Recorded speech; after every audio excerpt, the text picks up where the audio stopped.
चलते हैं बेंगलोर, जहां पर सिद्धारमैया सरकार की शपथ ग्रहण समारोह शुरू होने जा रहा है। यहां सिद्धारमैया समेत 8 अन्य मंत्री शपथ ग्रहण करेंगे आज। तो देखिए, जो शपथ ग्रहण होने वाला है उसमें डी के शिव कुमार शपथ लेंगे, उप मुख्यमंत्री उनको बनाया जाएगा। एम बी पाटिल ये भी शपथ लेंगे मंत्री के तौर पर। प्रियांक खड़गे जो कि मल्लिकार्जुन खड़गे के पिता मल्लिकार्जुन खड़गे जिनके पिता के बेटे हैं, वो भी शपथ लेंगे। जी परमेश्वर ये भी शपथ ग्रहण समारोह में आज शामिल होंगे, मंत्री के तौर पर इनकी शपथ होगी आज। सतीश जारकीहोली जो कि इनके 3 भाई बीजेपी में हैं और अलग विधायक भी हैं, वो भी आज मंत्री पद की शपथ लेंगे। के एच मुनियप्पा, उनकी बेटी आपको याद होगा 16 वोटों से जयनगर सीट से कई बार की काउंटिंग के बाद हारी थी, वो भी मंत्री माफ़ कीजिएगा रामलिंगा रेड्डी हैं जो उनकी बेटी जयनगर से हारी थी, वो भी आज शपथ ग्रहण लेंगे। और के एच मुनियप्पा ये इनकी बेटी विधायक हैं, ये भी आज शपथ लेंगे। तस्वीरें आप देख रहे हैं, सिद्धारमैया दूसरी बार मुख्यमंत्री के तौर पर शपथ लेने के लिए स्टेडियम पहुंच चुके हैं। विकास, ये तो एक राज्य स्तर के लिए कांग्रेस के लिए एक बड़ी बात है और एक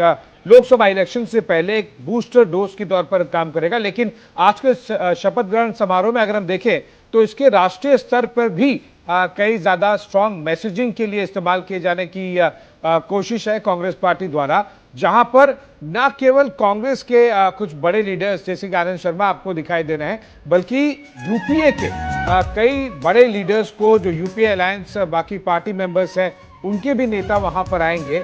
और जाहिर सी बात है कि विकास एक तरह से शक्ति प्रदर्शन है यूपीए का। 24 से ठीक पहले इलेक्शन जीते हैं, एकदम बहुत बढ़िया से उन्हें एकदम क्लीन मेजॉरिटी मिली है। इसका मतलब साफ है कि वो दिखाना चाहते हैं न केवल बीजेपी को, बीजेपी से ज्यादा वो अपने मेंबर्स को, यूपीए मेंबर्स को दिखाना चाहते हैं, जिससे कि सीट बार्गेनिंग में जो कि 6-7 महीने बाद शुरू हो जाएगी, उसमें कांग्रेस को काफी ज्यादा आसानी रहे, उनको ज्यादा एक अपर हैंड मिले। और इसीलिए बड़े बड़े लीडर्स हो, चाहे वो नीतीश हो, तेजस्वी हो, उद्धव ठाकरे हो, शरद पवार हो, इन सभी के लिए एक स्ट्रांग मैसेज कांग्रेस के लिए, न केवल आउटवर्ड मैसेज बीजेपी के लिए, इनवर्ड मैसेज यूपीए मेंबर्स के लिए। बिल्कुल, देखिए जो इस जीत से कांग्रेस को परसेप्शन और मनोवैज्ञानिक लाभ मिला है, उसको कैश कराने की कोशिश है तमाम दलों को, जिनके साथ कांग्रेस वो लगता है कि वो अगले लोकसभा चुनाव में जा सकती है, जिनके साथ साझेदारी हो सकती है चुनाव के पहले या चुनाव के बाद, उन्हीं सब नेताओं को यहाँ पर बुलाया। ये तस्वीर देखिए, सोनिया, यहाँ पर आपको प्रियंका गांधी और राहुल गांधी दिखाई दे रहे हैं, पीछे से कमलनाथ बात कर रहे हैं। और मध्य प्रदेश में भी इस अगले 3 महीने 4 महीने के अंदर चुनाव होना है, नवंबर महीने में वहाँ चुनाव होना है। तो कमलनाथ बेहद पावरफुल लीडर के तौर पर मध्य प्रदेश में उभरे हैं। मुख्यमंत्री पिछली बार रहे थे, लेकिन बाद में तोड़फोड़ के बाद उनकी सरकार गिर गई।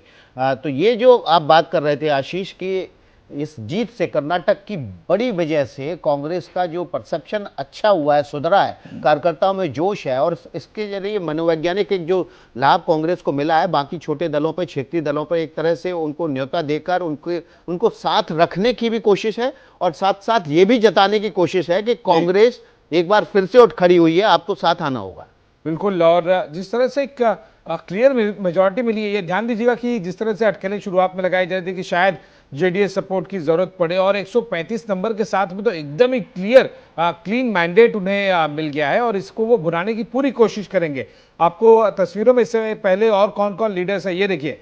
राहुल गांधी, प्रियंका गांधी, सरप्राइजिंगली विकास ये फर्स्ट रो में नहीं बैठे, ऐसा लग रहा है कि सेकेंड रो में बैठे हैं, जबकि आपको बाकी लीडर्स जैसे कि मल्लिकार्जुन खड़गे और तमिलनाडु की चीफ मिनिस्टर एम के स्टालिन, ये आपको सामने बैठे हुए भी दिखाई दे रहे थे। मतलब साफ है कि जो मल्लिकार्जुन खड़गे क्योंकि कांग्रेस के प्रेसिडेंट हैं, तो वो प्रोजेक्शन के तौर पर भी उन्हें दिखाया जा रहा है। और इस पर चर्चा करने के लिए हमारे साथ में एक पैनल जुड़ गया है, प्रदीप सिंह जी जो कि सीनियर जर्नलिस्ट हैं, और साथ ही साथ ऋषि शंकर मिश्रा जी पॉलिटिकल एनालिस्ट हैं। ऋषि, सबसे पहले आपके पास मैं आना चाहूंगा।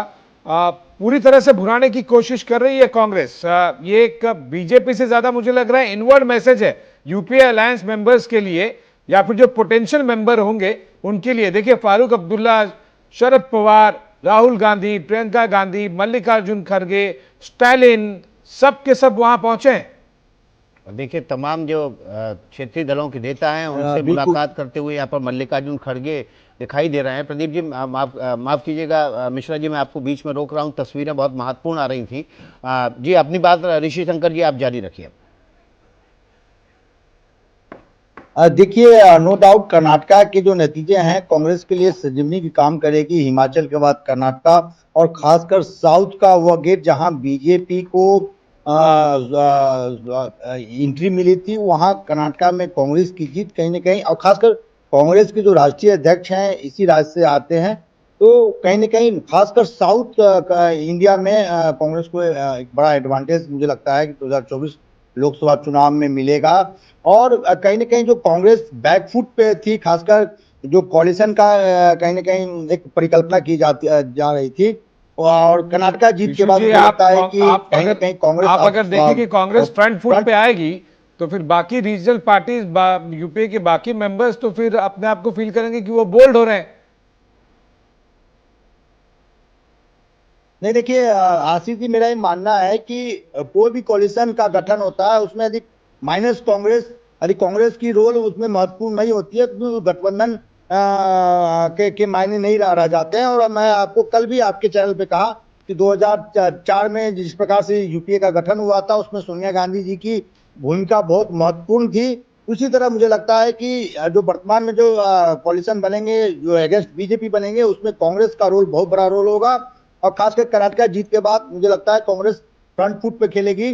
जो भी जो छोटे एलाइज हैं उसको अधिक से अधिक जोड़ने का प्रयास कांग्रेस करेगी। जी जी प्रदीप सिंह जी हमारे साथ जुड़ गए हैं। प्रदीप सिंह जी एक बहुत महत्वपूर्ण सवाल, जो तमाम छोटे छोटे दल हैं, क्षेत्रीय दल हैं, उनको यहाँ पर न्योता दिया गया है, जो एक बड़ी जीत 23 साल बाद कर्नाटक में इतनी बड़ी जीत किसी दल को मिली है, इतनी ज़्यादा सीटें हासिल की हैं।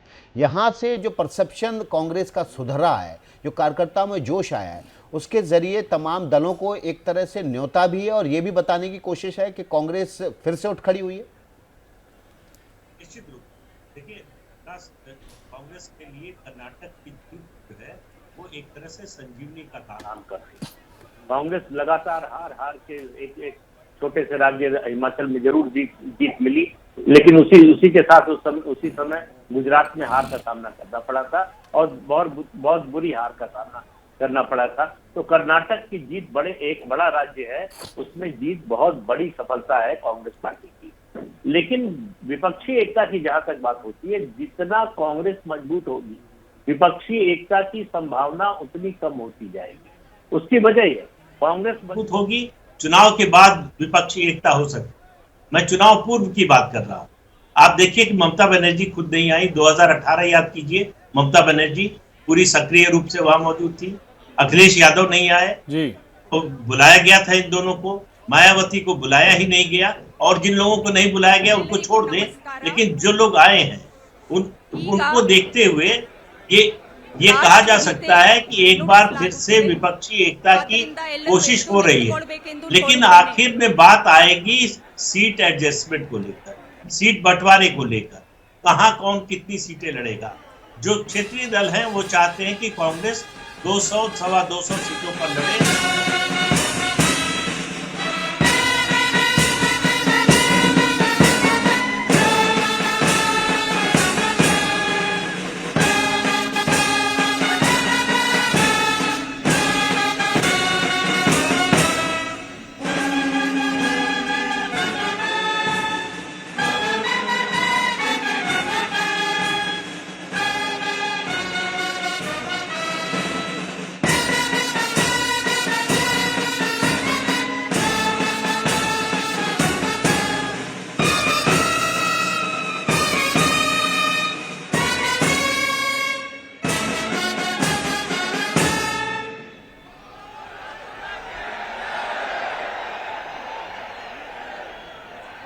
तस्वीरें देखिए, राजस्थान के बाद अब शपथ ग्रहण समारोह औपचारिक रूप से इसकी शुरुआत हो चुकी है।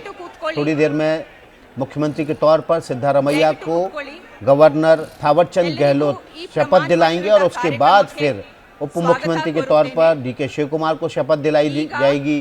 प्रचंड जीत के बाद कर्नाटक की ये कांग्रेस की सरकार वहां बन रही है, बीजेपी वहां पर सब बहुत पीछे पिछड़ गई। जो उम्मीदें थी बीजेपी की यहाँ चकनाचूर हो गई। और इसके बाद जो एक तरह का परसेप्शन कांग्रेस के लिए बना है कि फिर से उठ खड़ी हुई है कांग्रेस, और कांग्रेस के लिए इस तरह से कर्नाटक की जीत संजीवनी का काम करेगी। तस्वीरें आप देखिए, तमाम छोटे दलों के नेता भी, क्षेत्रीय दलों के नेता वहां पर पहुंचे हुए हैं। गोप्यता प्रमाण वचना हेमंत सोरेन आपको तस्वीरों में दिखाई दे रहे हैं। और सिद्धारमैया को मुख्यमंत्री के तौर पर शपथ लेने के लिए आमंत्रित किया गया। इस समय वे गवर्नर थावरचंद गहलोत के साथ बातचीत करते हुए, और ये कन्फ्यूजन हो गया मंच पर कि किस माइक पर उनको शपथ लेनी है। शपथ का पत्र भी वे वहां पर अपने स्टाफ से मांग रहे हैं। जाहिर तौर पर बड़ी जीत है, बड़ी जीत के बीच, और देखिए शोर देखिए, पॉपुलैरिटी देखिए, कितनी ज़बरदस्त पॉपुलैरिटी है सिद्धारमैया की कि जैसे ही वो मंच पर खड़े हुए माइक के सामने, वहां पर शोर मचने लगा। ಎಂಬ ಹೆಸರಿನ ನಾನು ಕಾನೂನಿನ ಮೂಲಕ ಸ್ಥಾಪಿತವಾದ ಭಾರತದ ಸಂವಿಧಾನದ ವಿಷಯದಲ್ಲಿ ನಿಜವಾದ ಶ್ರದ್ಧೆ ಮತ್ತು ನಿಷ್ಠೆಯನ್ನು ಹೊಂದಿರುತ್ತೇನೆಂದು ನಾನು ಭಾರತದ ಸಾರ್ವಭೌಮತ್ವವನ್ನು ಮತ್ತು ಅಖಂಡತೆಯನ್ನು ಎತ್ತಿ ಹಿಡಿಯುತ್ತೇನೆಂದು ಮತ್ತು ಕರ್ನಾಟಕ ರಾಜ್ಯದ ಮುಖ್ಯಮಂತ್ರಿಯಾಗಿ ನನ್ನ ಕರ್ತವ್ಯಗಳನ್ನು सिद्धारमैया देखिए इस समय शपथ ले रहे हैं मुख्यमंत्री के तौर पर। 2006 में जेडीएस छोड़कर कांग्रेस में शामिल हुए। 2013 से 18 तक वो 5 साल पूरा करने वाले दूसरे सीएम बने कर्नाटक के। हालांकि इस दौरान बीच में उनको लगातार झटके लगते रहे। 8 साल तक विधानसभा में नेता प्रतिपक्ष भी रहे। 9 बार वो अब तक विधायक चुने जा चुके हैं। ओल्ड मैसूर के ओबीसी कुरवा समाज से आते हैं, जबरदस्त पकड़ रखते हैं। 1983 से लगातार राजनीति में सक्रिय हैं और 9 बार विधायक चुने जा चुके हैं। आशीष, लंबा करियर है, और करियर के साथ साथ अपने जो जिसको कहते हैं ना कि राजनीति में अगर आप अपने आप को मुफीद बनाए रखते हैं तो फिर आपसे बड़ा नेता कोई नहीं होता। इन्होंने एक पिछली बार जब मुख्यमंत्री की रेस में आए तो मल्लिकार्जुन खड़गे जैसे नेता को पछाड़कर मुख्यमंत्री बने थे, और इस बार डीके शिव कुमार की दावेदारी बहुत मजबूत मानी जा रही थी। फिर से उनको पछाड़ा और अपनी पॉपुलैरिटी की वजह से फिर से मुख्यमंत्री की शपथ ली। और काफी बड़ी जिम्मेदारी भी होगी, और सबसे बड़ी जिम्मेदारी होगी कि 2024 के लोकसभा इलेक्शन में कर्नाटक में, जहां पर अब साल भर से अंदर के अगर आप समय ड्यूरेशन देखिए तो वहां पर ज्यादा से ज्यादा सीट, जो कि आप देखेंगे कि बीजेपी एक तरह से ऑलमोस्ट पूरी की पूरी सीट्स लेकर चली जाती है लोकसभा की कर्नाटक से, तो वो एक बड़ी जिम्मेदारी होगी। सीएम बन गए हैं, अच्छी बात है, लेकिन कांग्रेस ने आई एम श्योर सबसे बड़े इसी पैमाने को रखा होगा। सीएम और डिप्टी सीएम और बाकी पोर्टफोलियो, जो कि सिद्धारमैया और डीके शिव कुमार के गुट के बीच में काफ़ी कुछ तनातनी चली थी, और 2024 का क्या फॉर्मूला हो सकता है कम से कम कर्नाटक के लिए, उसको ध्यान में रखा गया था। प्रदीप सिंह जी, ये तस्वीरें हम 2024 के लोकसभा इलेक्शन के लिए तो बात कर ही रहे हैं, वो तो एक बड़ा मैसेजिंग कांग्रेस की तरफ से है ही यूपीए के लिए और साथ ही साथ बीजेपी के लिए, लेकिन इस साल में जो बाकी 5 राज्यों में चुनाव होने वाले हैं, उन राज्यों पर भी क्या इस शक्ति प्रदर्शन का असर पड़ेगा?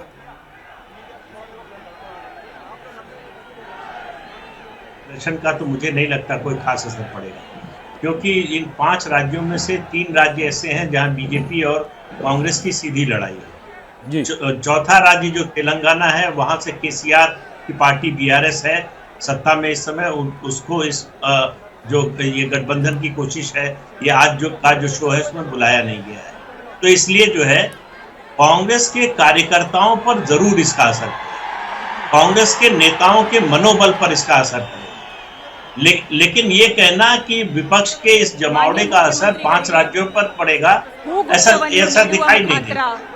बिल्कुल, ये तस्वीरें देखिए आप, न केवल कांग्रेस शासित राज्यों के मुख्यमंत्री बल्कि जो यूपीए मेंबर्स हैं वो सभी के सभी वहां पर आए, और सिद्धारमैया उन सभी का एक एक करके अभिवादन करते हुए।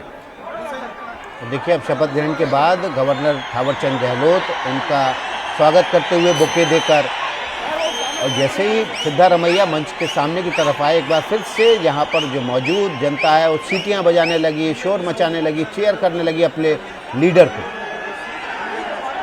तो ये जो आशीष पॉपुलैरिटी है उनकी जो श्री जनता के बीच पकड़ है DK उसी शिव पकड़ कुमार में उनको एक बार इवरन्नू, फिर से मुख्यमंत्री के पद पर ये बिठाया। देखिए अगला नाम उप मुख्यमंत्री DK आगे शिवकुमार, अधिकार पद उपमुख्यमंत्री, ಹಾಗೂ वो अब आ रहे गोप्यता हैं प्रमाण वचन शपथ लेने के लिए। ಸ್ವೀಕರಿಸಲು और ವೇದಿಕೆಗೆ इस नेता पर ಆಹ್ವಾನಿಸುತ್ತೇನೆ। काफी ज्यादा फोकस होगा और एक बड़े फैक्टर्स में से एक का जैसा कि हम बता रहे थे DK शिव कुमार अब कांग्रेस कर्नाटक कांग्रेस के अध्यक्ष अभी भी बने रहेंगे कम से कम लोकसभा इलेक्शन तक, यानी कि उन्हें एक टारगेट है कि डेप्यूटी सीएम आप हैं, आपको हाफ पावर मुख्यमंत्री के मुकाबले मिलेगा, लेकिन आपको फोकस 24 पर ही रखना है। और सभी बड़े नेताओं को वो नमस्कार करके अब माइक की तरफ बढ़ते हुए। देखिए ये तस्वीर जो है ना, DK शिव कुमार संगठन के बहुत ही कुशल कारीगर हैं। कांग्रेस को वहां पर जीत दिलाने में पिछले 3 साल में उन्होंने जमीन पर अथक मेहनत की है। ನಾನು लगातार DK वो ಶಿವ चुनाव ಕುಮಾರ್ जीतते ಎಂಬ चले आ रहे ಹೆಸರಿನಾದ हैं। ನಾನು और वोकालिगा कानून समाज पर ಮೂಲಕ उनकी अच्छी पकड़ है और इसी वजह से इस बार जेडीएस ಭಾರತದ को ಸಂವಿಧಾನದ बड़ा ವಿಷಯದಲ್ಲಿ झटका लगा है। ನಿಜವಾದ लगातार ಶ್ರದ್ಧೆ 8वीं बार ಮತ್ತು DK ನಿಷ್ಠೆಯನ್ನು शिव कुमार भी चुनाव ಹೊಂದಿದ್ದೇನೆಂದು जीते हैं। 33 साल से ನಾನು लगातार ಭಾರತದ राजनीति में सक्रिय हैं ಸೌಭಾಗ್ಯವನ್ನು और अगले लोकसभा तक उनकी ಅಖಂಡತೆಯನ್ನು जिम्मेदारी होगी प्रदेश ಎತ್ತಿ अध्यक्ष के ಹಿಡಿಯುತ್ತೇನೆಂದು तौर पर।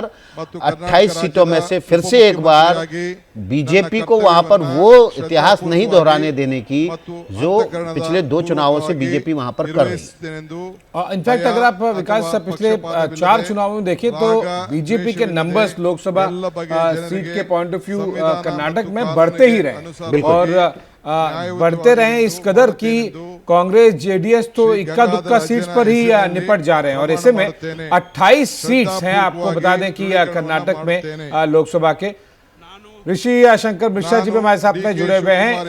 ऋषि, काफी ज्यादा कांग्रेस वर्कर्स के लिए ये एक बूस्टर डोज होगा और वो भी तब जब 5 राज्यों के चुनाव हैं और साल भर से कम का समय रह गया है लोकसभा इलेक्शन के लिए। ಮುಖ್ಯಮಂತ್ರಿಯಾಗಿ ನನ್ನ ಕರ್ತವ್ಯ ಯುಕ್ತ निर्माण देखिए जो संभावित 8 नाम आ रहे हैं आशीष जी, उसको लेकर मैं थोड़ा दर्शकों को कुछ बता दूं। 3 दलित वर्ग को रिप्रेजेंटेशन दिया गया है, जिसमें जी परमेश्वर से लेके प्रियांक खड़गे और KH मुनियप्पा, ये तीनों दलित समुदाय से आते हैं। और एक सतीश जरकोहली जो है वो वाल्मीकि समुदाय से आते हैं। और आपको याद होगा कि कर्नाटक में वाल्मीकि समुदाय जो है जब SC वर्ग को बांटा गया रिजर्वेशन के मामले में तो बड़ा विरोध हुआ था, क्या कहते हैं आपको, मुंबई सरकार का। तो उस वर्ग को भी रिप्रेजेंटेशन दिया गया है, क्रिश्चियन वर्ग से दिया गया है, एक मुस्लिम वर्ग से दिया गया है। DK शिव कुमार वोकालिगा समुदाय से आ ही गए, MB पाटिल जो लिंगायत समुदाय से आते हैं और सिद्धिरमैया कुर्बा। तो करीब 65% जो आबादी है उसको कांग्रेस ने टारगेट किया है। और आपने बिल्कुल सही कहा, 28 लोकसभा क्षेत्र आते हैं और पिछले बार सिर्फ कांग्रेस चुनाव 1 सीट जीत पाई थी। इसी का कारण है कि सभी समीकरण को फोकस किया गया है। अभिनंदने सಲ್ಲಿಸುತ್ತಿದ್ದಾರೆ। सबसे ज्यादा इस समीकरण में फोकस तो यही था और इसीलिए आपको तस्वीरों में जो व्यक्ति दिखाई दे रहे हैं DK शिव कुमार, उन्हें 2024 तक कम से कम कर्नाटक कांग्रेस के प्रेसिडेंट की कमान संभालने के लिए बोला गया है। और यानी कि जो आपने एक सेमीफाइनल में किया, फाइनल में भी अच्छे से आप परफॉर्म करिएगा और नेट प्रैक्टिस करते रहिएगा, तब तक सिद्धारमैया अच्छे से सरकार चलाएंगे। देखिए अब जी परमेश्वर सीनियर लीडर हैं, तुमकुर जिले से आते हैं, इनका नाम पुकारा गया है। मंच पे काफ़ी इस समय जो है केओस है। जिन मंत्रियों को नाम पुकारा जा रहा है उनको काफ़ी भीड़ भाड़ में से होकर निकलना पड़ रहा है। कर्नाटक कांग्रेस के जी परमेश्वर पहले अध्यक्ष रह चुके हैं, 6 बार के विधायक हैं, 1 बार MLC भी रह चुके हैं। बड़ी अच्छी पकड़ है इनकी और दलित समुदाय से ताल्लुक़ रखते हैं। और जब ये कहा जा रहा था आशीष की किस विधायक के साथ, किस नेता के साथ कितने विधायक हैं, उस वक्त जी परमेश्वर का नाम उभरकर सामने आया था कि 8 विधायक इनके साथ भी हैं। और इसी वजह से ये माना जा रहा था कि अगर DK शिव कुमार और सिद्धारमैया के बीच अगर सहमति नहीं बन पाई तो फिर जी परमेश्वर जो है वो तीसरे बड़े दावेदार के तौर पर उभर सकते हैं। लेकिन फिलहाल उन्हें सेटल करना पड़ेगा एक मंत्री पद से और तुमकुरू जिले से आते हैं जी परमेश्वर। हर एक व्यक्ति के बारे में हम आपको जो शपथ लेते जा रहा है उसकी डिटेल और उसकी क्या क्या अथवा पक्षपातविಲ್ಲದೆ खास बातें रही हैं पॉलिटिकल करियर की, वो हम आपको हाईलाइट कर रहे हैं। और आप देखिए अब तक मुख्यमंत्री और उप मुख्यमंत्री के बाद में जी परमेश्वर तीसरे सबसे बड़े नेता के तौर पर कर्नाटक में, जैसा विकास बता रहे थे कि अगर हम डार्क हॉर्स की बात करें, अगर किसी तरह के थर्ड ऑप्शन की बात करें तो जी परमेश्वर का भी नाम सामने था। और वो 6 बार विधायक रह चुके हैं और 1 बार एमएलसी भी रह चुके हैं। जाहिर सी बात है कि काफी लंबा और काफी बड़ा इनका पॉलिटिकल करियर रहा और इसीलिए एक डार्क हॉर्स के तौर पर ये उभर सकते थे। बिल्कुल ताकतवर नेता हैं। अपने समुदाय में इनकी दलित समुदाय में बड़ी अच्छी जबरदस्त पकड़ है और इसी वजह से लगातार इनको चुन के आते रहे, ना केवल चुन के आते रहे बल्कि ओल्ड मैसूर रीजन में इनका ज़बरदस्त प्रभाव भी है। और इसी वजह से आपने देखा कि ओल्ड मैसूर रीजन में ज़बरदस्त सफलता इस बार कांग्रेस को मिली। हालांकि जो सबसे बड़ी सफलता कांग्रेस को मिली वो मिली है मुंबई कर्नाटका रीजन में, जो लिंगायत बहुल इलाका है। और बीजेपी का वहाँ पर गेम पलटने में एक बड़ी भूमिका जो है वो वहाँ एमबी पाटिल जो उस इलाके से आते हैं लिंगायत समुदाय के, उनकी मानी जाती है। इसलिए उनको भी शपथ ग्रहण आज कराई जा रही है, उनको भी मंत्री बनाया जा रहा है। तो देखिए शपथ ग्रहण हो चुका है जी परमेश्वर का और वे इस वक्त हस्ताक्षर करते हुए, औपचारिकता निभाते हुए शपथ ग्रहण के बाद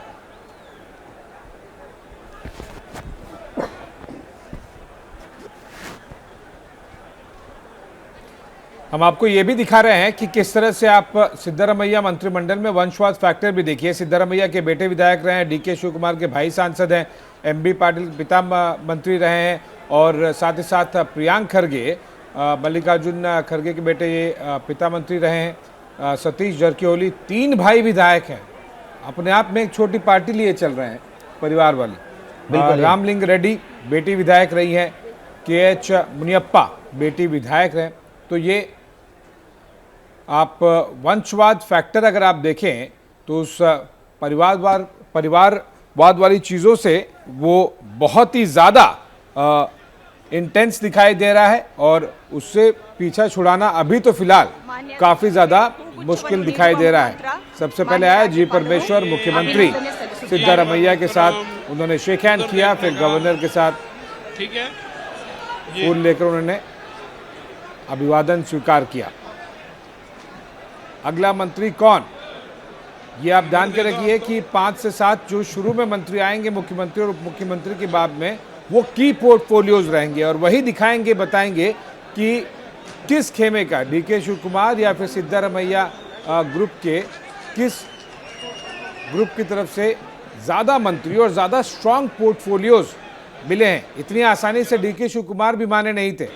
काफी दिन नाश्तों का सिलसिला चला, बहुत ज्यादा दिल्ली बेंगलुरु की फ्लाइट चली और उसके बाद में तब ये फाइनली डील स्ट्राइक हुई। और अगला नाम देखिए, KH मुनियप्पा बेंगलुरु ग्रामीण जिले से आते हैं। ग्रेटर बेंगलुरु क्षेत्र पर इनका काफी ज्यादा असर है। आपको बता दें कि केंद्र में भी KH मुनियप्पा मंत्री रह चुके हैं। ಕಂಬದಳ್ಳಿ ಹನುಮಪ್ಪ ಮುನಿಯಪ್ಪ ಎಂಬ ಹೆಸರಿನ ನಾನು ಕಾನೂನಿನ ಮೂಲಕ ಸ್ಥಾಪಿತವಾದ ಭಾರತ ಸಂವಿಧಾನ ವಿಷಯದಲ್ಲಿ ನಿಜವಾದ ಶ್ರದ್ಧೆ ಮತ್ತು ನಿಷ್ಠೆಯನ್ನು ಹೊಂದಿರುತ್ತೇನೆಂದು, ನಾನು ಭಾರತದ ಸಾರ್ವಭೌಮತ್ವವನ್ನು ಮತ್ತು ಅಖಂಡತೆಯನ್ನು ಎತ್ತಿ ಹಿಡಿಯುತ್ತೇನೆಂದು ಮತ್ತು ಕರ್ನಾಟಕ मुनियप्पा इस समय शपथ ग्रहण ले रहे हैं। धावनहल्ली से विधायक हैं और लगातार जीतते आ रहे हैं, सीनियर लीडर हैं। बेंगलुरु रीजन में इनका असर है, लेकिन इस बार बेंगलुरु में कांग्रेस को नुकसान हुआ है। ಸಂವಿಧಾನಕ್ಕೆ ಮತ್ತು ಕಾನೂನಿಗೆ ಅನುಸಾರವಾಗಿ ನ್ಯಾಯವಾದನ್ನೇ ಮಾಡುತ್ತೇನೆಂದು देवर प्रमाण दलित नेता हैं और इस बार हालांकि उनकी जो जीत की मार्जिन रही है तो थोड़ा कम रही है, 4631 मतों से इस बार ये चुनाव जीते हैं। लेकिन कांग्रेस का जो आधारभूत है वो दलित वर्ग का जो रुझान रहा है हमेशा कांग्रेस की तरफ रहा है।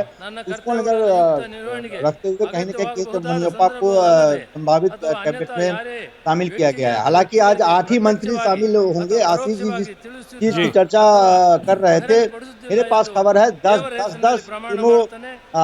लोग जो हैं सिद्धारमैया के आगे जब कैबिनेट रिशफल होगा उसमें 10 लोग जो है सिद्धारमैया के होंगे 10 लोग जो होंगे क्या कहते हैं आपको डीके शिव कुमार के गुट से होंगे। इस प्रकार का बंटवारा हुआ है।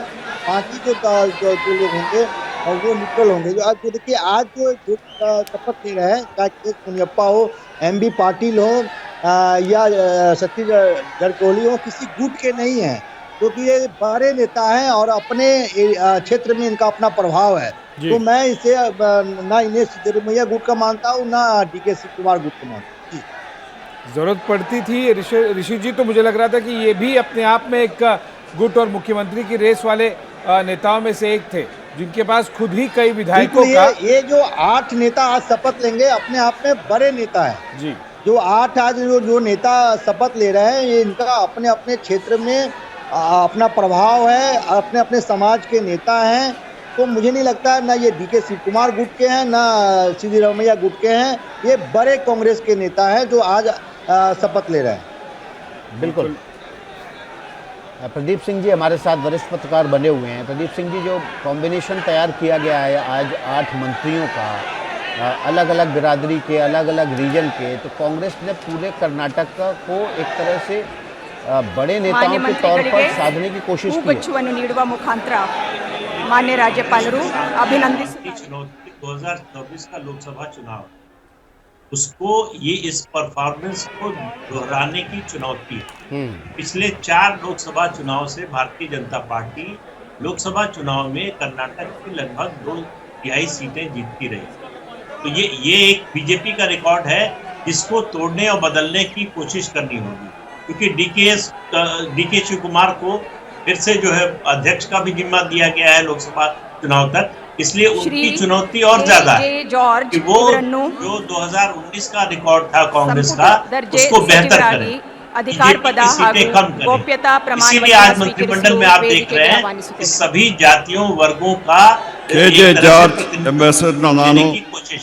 ಕಾನೂನಿನ ಮೂಲಕ ಸ್ಥಾಪಿತವಾದ ಭಾರತದ ಸಂವಿಧಾನದ ವಿಷಯದಲ್ಲಿ ನಿಜವಾದ ಶ್ರದ್ಧೆ ಮತ್ತು ನಿಷ್ಠೆಯನ್ನು ಹೊಂದಿರುತ್ತೇನೆಂದು ನಾನು ಭಾರತದ ಸಾರ್ವಭೌಮತ್ವವನ್ನು ಮತ್ತು ಅಖಂಡತೆಯನ್ನು देखिए, इस समय ಎತ್ತಿ सिद्धारमैया ಹಿಡಿಯುತ್ತೇನೆಂದು के मंत्री के तौर पर ಮತ್ತು केजे ಕರ್ನಾಟಕ जॉर्ज ರಾಜ್ಯದ ಮಂತ್ರಿಯಾಗಿ शपथ ले रहे हैं। ನನ್ನ 135 ಕರ್ತವ್ಯಗಳನ್ನು करोड़ रुपए की इनकी सदापूर्वकವಾಗಿ संपत्ति, ಮತ್ತು इन्होंने जो अपना नॉमिनेशन भरा था उसमें ये पूरा निर्वहिಸ್ತೇನೆಂದು ब्यौरा दिया था। ಭಯ और ಅಥವಾ ಪಕ್ಷಪಾತವಿಲ್ಲದೆ क्रिश्चियन समुदाय से आते हैं, अल्पसंख्यक समुदाय से, सर्वज्ञान नगर से विधायक चुने गए हैं। बेंगलुरु शहर की ये सीट है जहां से ये चुने गए हैं। ಪ್ರಮಾಣ ಮಾಡುತ್ತೇನೆ। 2 जो अल्पसंख्यक मंत्री इस बार शपथ ले रहे हैं, उसमें से केजे जॉर्ज एक हैं और अन्य मंत्री जमीर अहमद हैं, वो भी बाद में शपथ लेंगे। 6 बार लगातार विधायक चुने जाते रहे हैं ತರಲಾಗುವ ಅಥವಾ केजे जॉर्ज, और इस समय उनका शपथ ग्रहण समारोह चल रहा है। तो एक तरह से बेंगलुरु रीजन से 2 मंत्रियों ने शपथ ले ली है, KH मुनियप्पा और केजे जॉर्ज। अन्यथा ಯಾರೇ ವ್ಯಕ್ತಿಗೆ ಅಥವಾ प्रदीप सिंह जी, आप बात कह रहे थे, बात और पूरी साहब जो कीजिए। हैं विकास जी जॉर्ज साहब जो हैं इंडस्ट्री मिनिस्टर भी रहे हैं, गृह मंत्री भी रहे हैं, और 1968 में ये कांग्रेस में ज्वाइन किए थे। तो ये इनके पास कई महत्वपूर्ण मंत्रालय भी रहा है, परिवहन मिनिस्टर भी रहे हैं, खाद्य आपूर्ति मंत्री भी रहे हैं, और सबसे महत्वपूर्ण गृह मंत्रालय भी इनके जिम्मे रहा है। तो मुझे लगता है कि जो नया कैबिनेट बनेगा कर्नाटक में, उसमें मुझे लगता है इनको या तो गृह मंत्रालय या क्या कहते हैं परिवहन जैसे महत्वपूर्ण मंत्रालय की जिम्मेवारी दी जा सकती है। जी, सबसे वरिष्ठ नेताओं में से एक का 76 साल के केजे जॉर्ज अभी शपथ ले लिया उन्होंने और भरोसेमंद माने जाते हैं, सिद्धारमैया के भरोसेमंद माने जाते हैं। जी,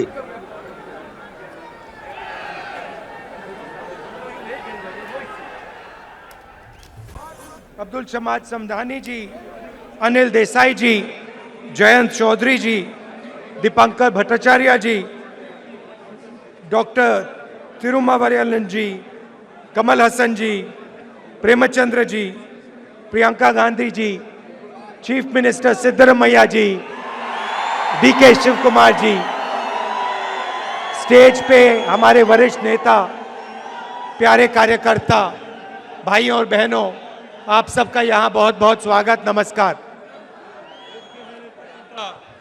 ಎಲ್ಲ ಗಣ್ಯಾತಿ ಗಣ್ಯರಿಗೆ ಸ್ವಾಗತನ ಕೋರ್ತಾ ವಿಶೇಷವಾಗಿ ತಮ್ಮೆಲ್ಲರಿಗೂ ಕೂಡ ಈ ಕಾರ್ಯಕ್ರಮಕ್ಕೆ ನಾನು ಸ್ವಾಗತ ಮಾಡ್ತಾ ಇದ್ದೀನಿ। कर्नाटक की जनता को मैं दिल से अपनी ओर से कांग्रेस पार्टी की ओर से धन्यवाद करता हूं। ಕರ್ನಾಟಕ ರಾಜ್ಯದ ಎಲ್ಲ ಪ್ರಜೆಗಳಿಗೂ ಕೂಡ ಕಾಂಗ್ರೆಸ್ ಪಕ್ಷದ ಕಡೆಯಿಂದ ನನ್ನ ಮನಸ್ಪೂರ್ವಕವಾಗಿ ತಮ್ಮೆಲ್ಲರಿಗೂ ಕೂಡ ಧನ್ಯವಾದಗಳನ್ನ ಅಭಿನಂದನೆಗಳನ್ನ ಹೇಳ್ತಾ ಇದ್ದೀನಿ. आपने पूरी तरह कांग्रेस पार्टी को समर्थन दिया। ನೀವೆಲ್ಲರೂ ಕೂಡ ಸಂಪೂರ್ಣವಾಗಿ ಕಾಂಗ್ರೆಸ್ ಪಕ್ಷದ ಬೆಂಬಲಕ್ಕೆ ನಿಲ್ತಿದ್ದೀರಾ. पिछले 5 सालों में आपने कौन सी मुश्किलें सही वो आप और हम जानते हैं। ಕಳೆದ 5 ವರ್ಷಗಳಲ್ಲಿ ಆದಂತ ತೊಂದರೆಗಳನ್ನ ಸಂಘರ್ಷಗಳನ್ನ ನೀವೆಲ್ಲ ನೋಡಿದೀರಾ. मीडिया में बहुत लिखा गया कि ये चुनाव कांग्रेस पार्टी क्यों जीती। ತಮ್ಮೆಲ್ಲರ ಒಂದು ಸಮರ್ಥದಿಂದ ಕಾಂಗ್ರೆಸ್ ಪಕ್ಷಕ್ಕೆ ಈ ಒಂದು ಚುನಾವಣೆಯಲ್ಲಿ ಗೆಲುವಾಗಿದೆ. अलग अलग एनालिसिस हुई, अलग अलग थियरियां चालू की गई।